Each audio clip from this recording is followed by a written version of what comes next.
20세기 이전까지 볼 수 없었던 규모와 사륙의 전쟁, 1, 2차 세계대전을 겪고 세계를 휘어잡던 유럽 국가들의 패권은 미국과 소련으로 넘어가게 됩니다.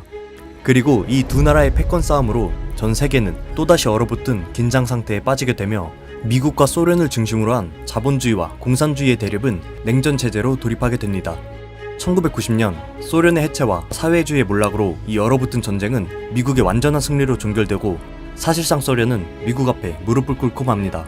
그리고 21세기에 들어서 중국이 연평균 10%가 넘는 경제성장으로 미국을 추월하려고 바짝 쫓아오지만 미중 무역전쟁을 통해 중국 또한 미국의 높은 벽을 맛보게 됩니다.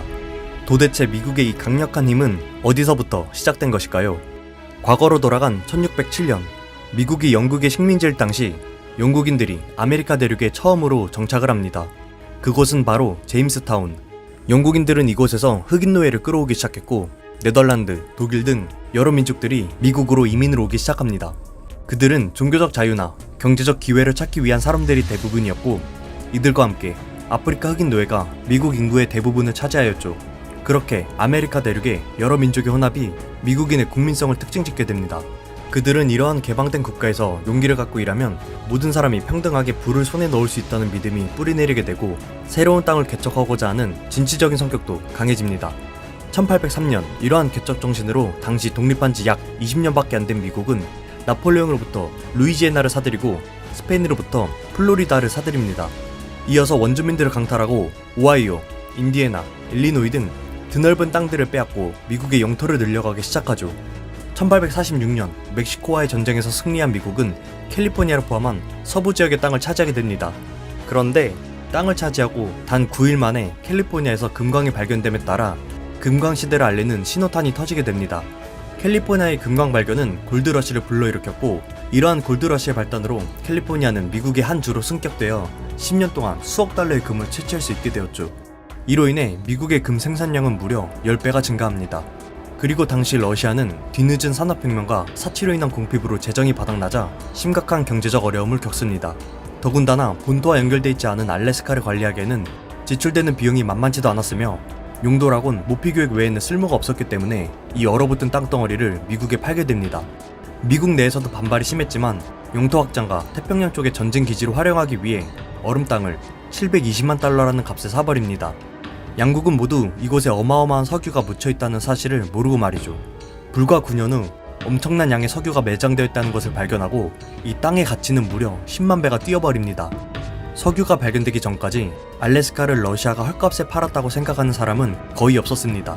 결과적으로 헐값에 산 게 되었지만 당시에는 아무것도 없는 냉장고에 불과했고 러시아 경제는 그 돈으로 엄청난 경제 성장을 이루어 미국과 나란히 세계를 쥐고 흔드는 인류 국가가 되었기 때문이죠. 시간이 흘러 20세기 독일과 영국의 영향력 아래 세계 패권은 아직 유럽 국가가 장악하고 있었습니다. 하지만 1914년 1차 세계대전에 이어 2차 세계대전의 피해로 유럽의 힘은 점점 작아졌으며 세계대전에서 승리한 미국은 정치적, 군사적으로 최강의 입지를 다지게 됩니다. 이때 세계대전의 막대한 피해로 생산력이 떨어진 유럽 국가들은 필요한 군수물자를 포함해 많은 물건을 미국에서 수입해오기 시작합니다. 세계대전에서 미국의 본토는 피해가 거의 없었기 때문이죠. 그렇게 가만히 있으면서 막대한 이익을 보기 시작한 미국은 결과적으로 채권국으로 우뚝 서버립니다. 그리고 그 힘은 미국 시장을 전 세계로 개방함으로써 세계 최고로 급부상하게 되고 국제 간 무역을 꽉 잡게 됩니다. 세계적으로 무역 활동이 커짐에 따라 전 세계 대부분의 나라는 금을 주고 미국의 달러와 바꾸기 시작하였고 빠른 시간에 미국은 세계 최고 금 보유국이 되어버립니다. 당시 세계는 무분별한 화폐 제작을 막기 위해 보유한 금의 보유량만큼 화폐를 발행할 수 있는 금 본위 제도가 있었습니다. 세계 최고의 금 보유국이 된 미국 달러는 자연스레 기축통화로 지정되었고 이로 인해 경제적으로 전 세계를 미국의 영향권 아래에 두게 된 것입니다. 이렇게 미국은 운이 좋게 승승장구하게 되지만 강대국이 될 수 있었던 가장 큰 이유는 이 모든 것을 포괄하는 미국의 지리적 위치에 있었습니다. 위로는 얼음으로 뒤덮인 캐나다가 내려오기 어려운 자연환경, 아래로는 멕시코와 경계선에 존재하는 넓은 사막, 좌우로는 태평양과 대서양이 존재함에 따라 주변국들의 침략과 정복을 받기 불가능한 위치에서 안전하게 성장하게 되죠. 이러한 조건과 더불어 성장의 시너지 효과를 낼 수 있었던 것은 바로 미국의 수로에 있었습니다. 미국 땅에는 23,600km 정도에 육박한 방대한 양의 강줄기를 타고 운항 가능한 수로가 12개에 달할 정도로 빼곡했습니다. 한마디로 국가 성장에 필수적인 교통과 운송을 철도나 도로 같은 기간시설에 투자할 필요 없이 수로 하나로 해결이 가능했던 것입니다.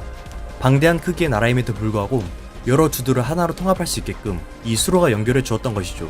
그렇게 수로 하나로 경제적, 사회적으로 원활한 교류가 가능했으며 자연스럽게 미국은 하나가 되기 시작하고, 여기에 추가로 위도 48도 아래 위치한 세계에서 가장 크고 비옥한 경작지를 통해 식량을 수확하여 미국의 인구가 자급하기에 충분한 양을 뽑아내기 시작합니다. 이렇게 미국은 최적의 조건과 그만큼 운이 받쳐줌에 따라 지금의 강대국인 미국이 될 수 있었던 것입니다.